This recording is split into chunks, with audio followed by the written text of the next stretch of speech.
here's my word. Get the hell off my spread. Now. For decades, a Newport Beach mansion held John Wayne's darkest secrets. When he died in 1979, his house was immediately sealed. Every photo, letter, and personal item was locked away for over 30 years. In 2011, they finally opened the doors, and what they discovered inside left everyone stunned. From record-break movie props to a shocking will that tore his family apart. This is the story of what really happened to the Duke's fortune. John Wayne was born Marion Robert Morrison on May 26, 1907, in Winterset, Iowa. When he was born, he weighed 13, which was so unusual that the local newspaper mentioned it. From the very start, he seemed destined to be larger than life. At just 3 years old, he almost died when he fell into an icy creek. A stranger passing by saved him, and that moment showed the kind of resilience he would carry with him his whole life. His name changed early on when his parents had another son. They decided to name the baby Robert, so Marion's middle name was switched to Mitchell. This change might seem small, but it hinted at the bigger transformations that would come later. In 1914, the family moved to Glendale, California, because his father's business failed. In Glendale, Marion earned the nickname Duke because of his Airedale Terrier, also named Duke. The two were always together, and local firefighters started calling them Big Duke and Little Duke. Marion liked it, and the nickname stuck. Growing up, Marion loved football. In 1925, he got a football scholarship to the University of Southern California. He studied pre-law and was a Sigma Chi fraternity member. But his football dreams ended when he injured his shoulder in a body surfing accident. Losing the scholarship was devastating. He thought his plans were ruined. But this accident actually pushed him toward the path that made him famous. After his football career ended, Marion found a job at Fox Studios in 1927. He worked as a prop man, earning $35 a week. It wasn't glamorous, but it gave him a foot in the door. His first time on screen wasn't as an actor, but as an uncredited football player in the 1926 movie Brown of Harvard. During this time, he became friends with director John Ford. Ford saw something in him and gave him advice, even suggesting he change his name to something stronger. After considering a few options, they chose John Wayne, a name that would become legendary. Wayne's early acting career was tough. Between 1930 and 1939, he appeared in over 80 low-budget westerns, sometimes filming a whole movie in just 2 days. He barely made enough money to live and often ate only one meal a day, a can of beans heated on a hot plate. By 1938, he was so discouraged by his lack of success that he thought about quitting acting entirely. Everything changed with Stagecoach in 1939. The movie was a big deal, but casting Wayne wasn't easy. The studio wanted a well-known actor like Gary Cooper, but John Ford insisted on Wayne, even threatening to quit the project if they didn't agree. In the movie, Wayne played the Ringo Kid, an outlaw with a strong sense of justice. His first scene became iconic, with the camera zooming in on his face as he held a rifle. It only lasted a few seconds, but it took 27 takes to get it right because Wayne was so nervous. Stagecoach was a hit, earning 7 Academy Award nominations and winning 2. Wayne's performance made him a star overnight, even though the movie was a success. He was paid just $3,700, far less than big-name actors. Still, it changed his life. After that, Wayne was seen as the ultimate Western hero. He turned down roles in movies like The Maltese Falcon and High Noon because he didn't want to stray from his image. This decision helped him become a symbol of American toughness and masculinity. John Wayne and John Ford worked together for over 50 years and made 14 movies that changed Hollywood. Their partnership began in 1928 when Ford gave Wayne a tiny role as an extra in a movie called Mother McCree. But the real start of their success came in 1939 with Stagecoach. This movie turned Wayne into a star. The two had a complicated working relationship. Ford was tough on actors, and Wayne often got the worst of it. On the set of The Searchers in 1956, Ford made Wayne redo a simple scene, just picking up a gun 17 times in front of everyone, embarrassing him. Wayne never complained, though. He believed Ford's harsh style helped him give his best performances. The Searchers wasn't even recognized by the Oscars when it came out, but today it's considered one of the greatest films ever made. Their last movie together, Donovan's Reef, in 1963, almost didn't happen. Wayne wasn't sure he should take the role because he felt too old for it. Ford was also in poor health and battling alcoholism, but Wayne convinced him to direct. They shot the movie in Hawaii, where the heat was unbearable sometimes, reaching 100 degrees Fahrenheit. During filming, Ford got so sick with shingles that he had to direct some scenes lying on a stretcher. Despite these struggles, the movie was finished and did fairly well. Unlike their serious westerns, this movie was more of a comedy, showing they could work in different styles even at the end of their careers. Wayne's first Oscar nomination came from Sands of Iajima in 1949. He played Sergeant John Stryker, a tough Marine. At first, Wayne didn't want the role because he thought it was too similar to other characters he had already played. The president of Republic Pictures, Herbert Yates, had to personally convince Wayne, offering him $250,000 and a share of the profits, a huge sum at the time. The movie was difficult to make. Director Alan Dwan wanted the battle scenes to feel real, so they used actual flamethrowers and explosives. This caused injuries on set, including one explosion that knocked Wayne unconscious for half an hour. Filming stopped for 2 days. The movie also included real footage from the Battle of Iajima. Thanks to the U.S. Marine Corps, they let the filmmakers use rare combat footage, which was so well blended with the stage scenes that many people thought the entire film was real. One iconic scene showed the flag raising on Mount Suribachi using the original flag from the battle. 3 of the surviving Marines who raised that flag even appeared in the movie. Despite its success and Wayne's powerful performance, he lost the Oscar to Broderick Crawford in All the King's Men. Ironically, Wayne had turned down the lead role in that film because he thought it was un-American. The loss upset him, and it would be 11 more years before he was nominated again. Wayne's dream project, The Alamo in 1960, was one of the riskiest movies he ever made. He had wanted to make the film for over 15 years and ended up mortgaging his house, cars, and even his boat to finance it. The production cost $12 million, an enormous amount at the time. Wayne insisted on building a full-scale replica of the Alamo in Texas, which took 2 years and over 1.5 million adobe bricks to complete. Everything was historically accurate down to the smallest details, like nails from the 1830s. The set became a tourist attraction and stayed open until 2009. Filming the Alamo was a massive effort. They used over 7,000 extras, 1,500 horses, and filmed for 79 days in brutal heat that sometimes reached 110 degrees Fahrenheit. There were accidents too. In one scene, an extra was hurt with a bayonet and needed 26 stitches. Despite the challenges, Wayne refused to cut corners. When the movie premiered, it was a grand event with a parade and fireworks.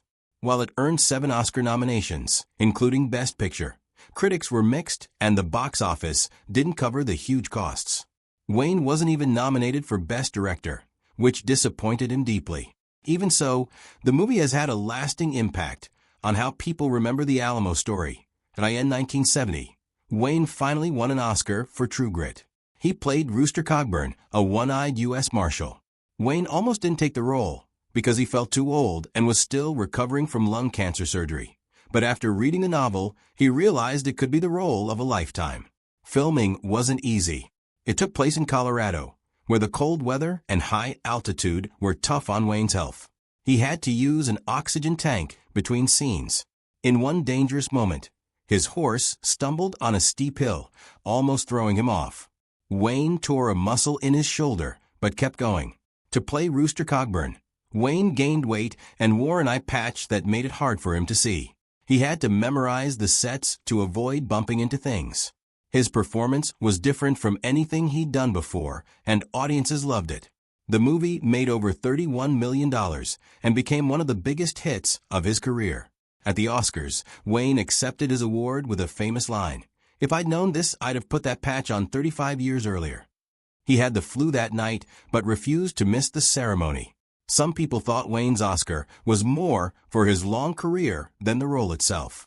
Even Wayne admitted later that it felt like a career award. Still, Rooster Cogburn became one of his most iconic characters, and the movie's success cemented his place as one of Hollywood's greatest stars. John Wayne's love life was full of ups and downs, with 3 marriages over nearly 50 years. His first wife, Josephine Sens, married him in 1933. At that time, Wayne's career was just starting to take off. They had 4 kids together, but Wayne's rising fame kept him away from home a lot. Things got even worse when he started a secret affair with actress Marlene Dietrich in 1938. Wayne tried to fix his marriage, even taking Josephine to Mexico in 1943 to spend time together. But it didn't work. They ended up divorcing in 1945. His second marriage to Esperanza Bauer in 1946 was wild and full of problems. Esper, a former actress from Mexico, was very jealous. She thought Wayne was having an affair with his co-star Gail Russell while filming Angel and the Bad Man in 1947. Her jealousy reached a breaking point one night when Wayne came home late after a party. Esperanza was drunk and so angry that she grabbed a gun and tried to shoot him as he walked in the door. Luckily, no one was hurt, but their marriage didn't survive long after that. They divorced in 1954. Wayne's third marriage to Parar Pete started in 1954. They stayed married until his death in 1979. They had 3 children together, and things seemed more stable for a while. But by 1973, Wayne and Pilar separated. After that, Wayne moved in with his secretary Pat Stacy. Even though they lived apart, Wayne and Pilar never officially divorced. Wayne's affair with Marlene Dietrich was no secret in Hollywood. It started during the filming of 7 Sinners in 1938 and lasted almost 10 years. Wayne was still married to Josephine at the time, but that didn't stop him from spending nights at Dietrich's house. The two were very passionate about each other.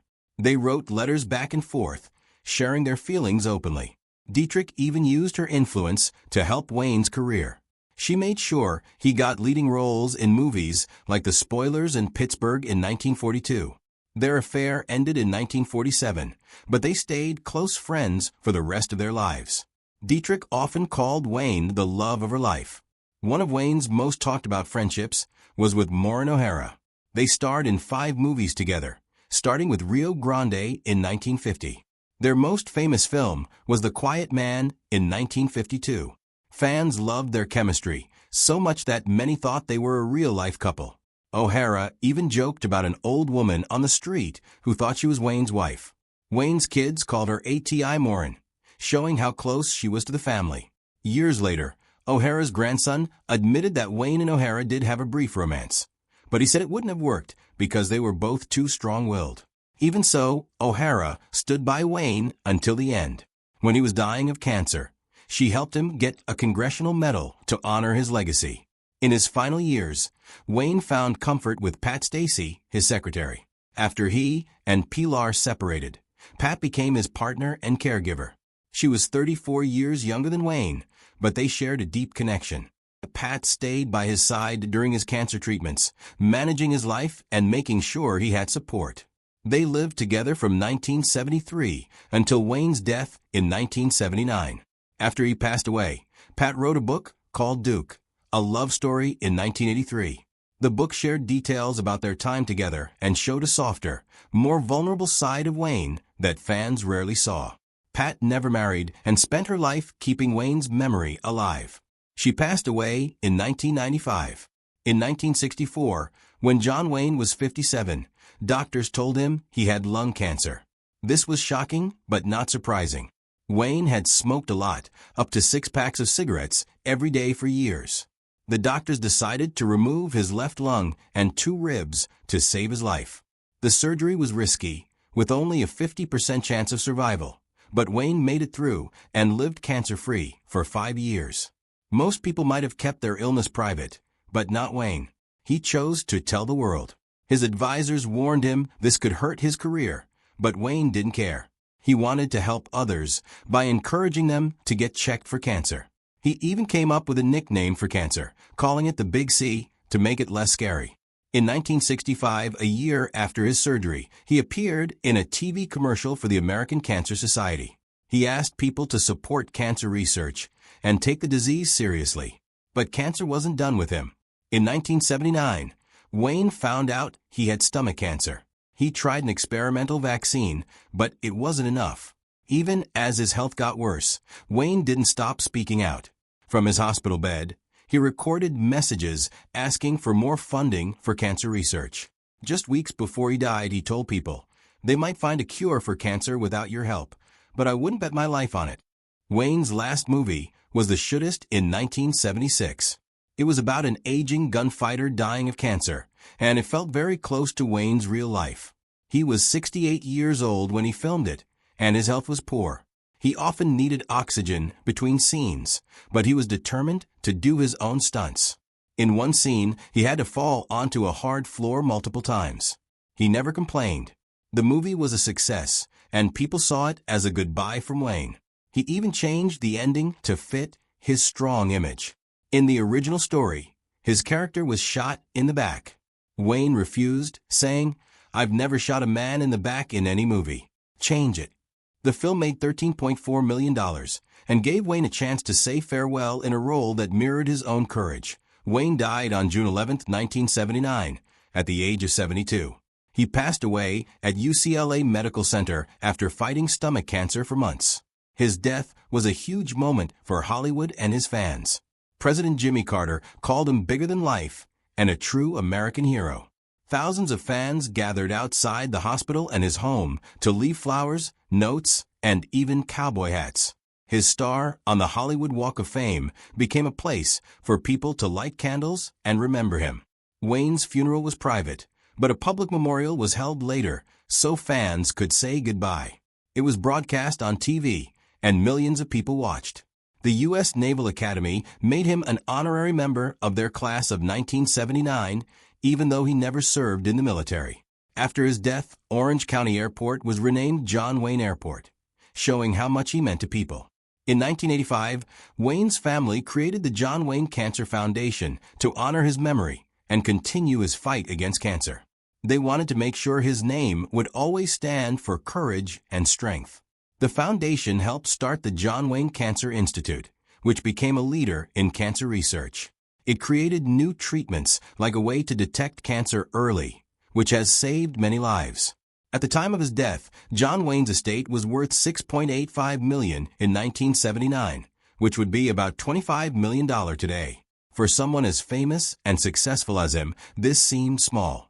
People expected his fortune to be much bigger because he was one of the highest paid actors of his time. This might mean Wayne spent a lot during his life or was very generous with his money.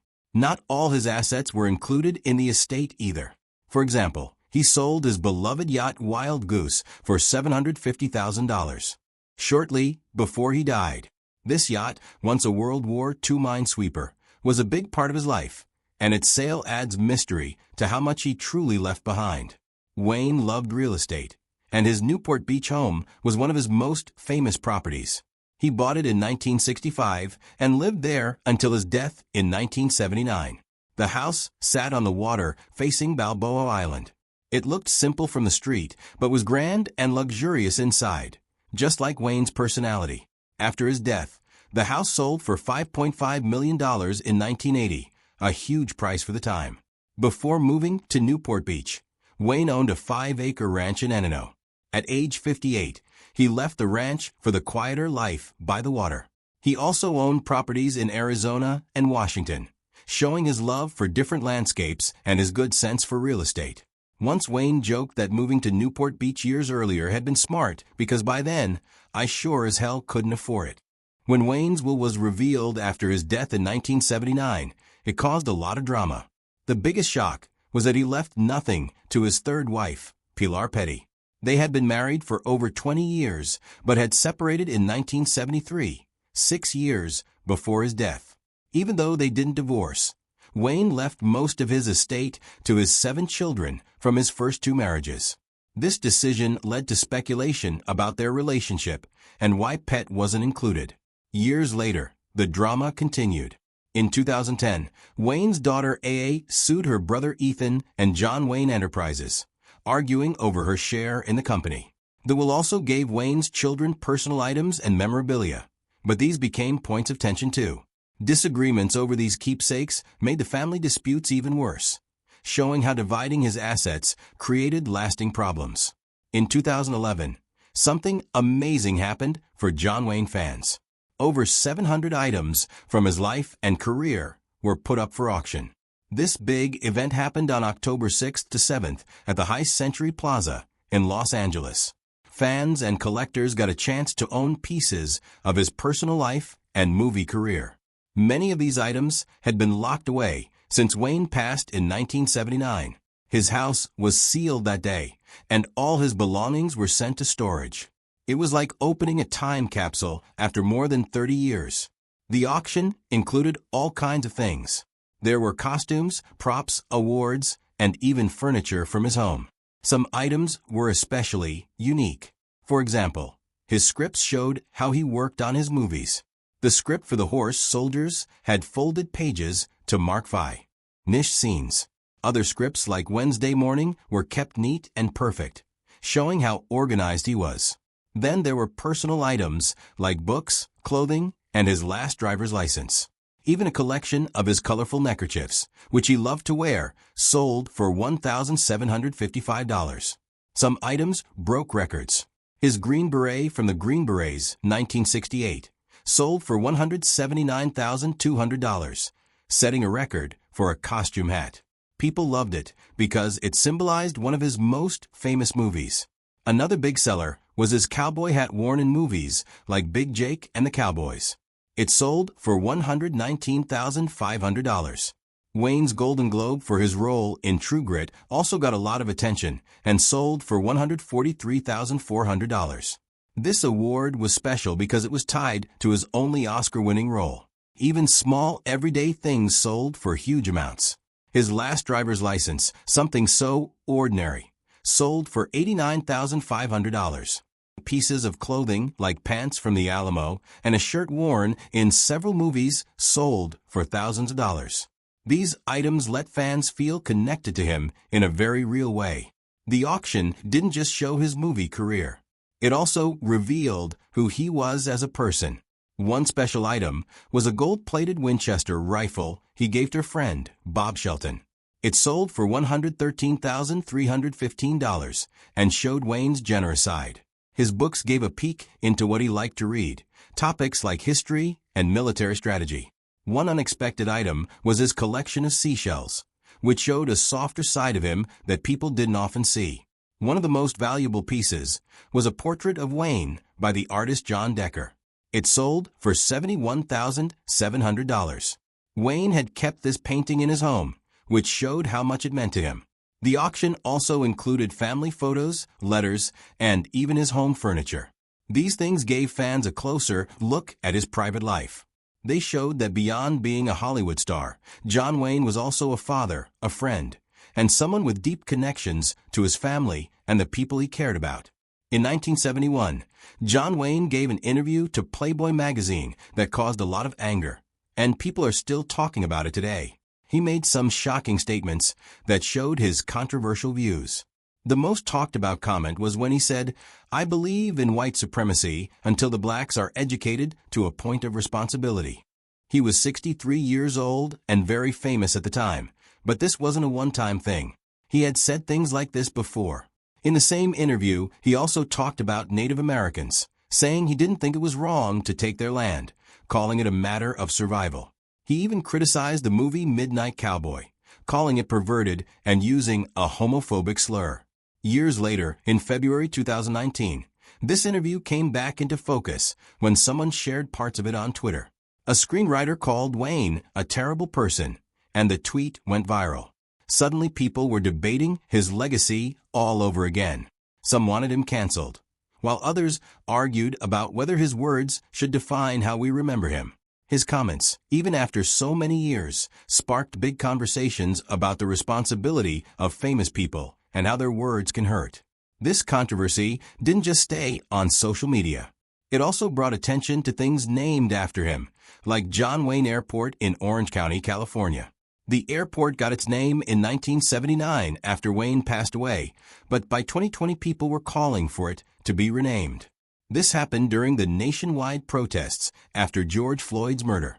On June 26, 2020, the local Democratic Party officially asked for the airport's name to change, saying Wayne's statements didn't match Orange County's values of diversity and inclusion. Orange County used to be a very conservative area, but it's changed a lot. It's become more diverse and politically competitive, with Democrats winning all its congressional seats in 2018. Some people felt keeping Wayne's name on the airport sent the wrong message to minority communities. Others, like Wayne's son Ethan, defended him. Ethan said his father wasn't racist and accused people of unfairly attacking his legacy. As of 2025, the airport still has Wayne's name, but the debate continues, showing how hard it is to deal with the legacies of controversial figures. The controversy also affected the University of Southern California, USC, where Wayne had once studied. In July 2020, the university decided to remove an exhibit about him from its School of Cinematic Arts. This exhibit had been there since 2012, showing movie posters and personal items to honor him as one of their famous alumni. But students and alumni began protesting in late 2019, saying Wayne's racist comments made the exhibit unwelcoming, especially for students of color. After months of discussions, the university decided to take it down, saying they wanted to promote anti-racism and make the school more inclusive. Some people supported the decision, while others said it was wrong to erase history. All of this has sparked a bigger question. Can you separate someone's art from their personal beliefs? Many fans argue that Wayne's movies like The Searchers and Rio Bravo are too important to ignore. They think you can still enjoy his work while condemning his views. But critics say his racist comments and the stereotypes in his films make it impossible to separate the two. They also point out that his movies often glorified a version of American history that ignored the violence against Native Americans.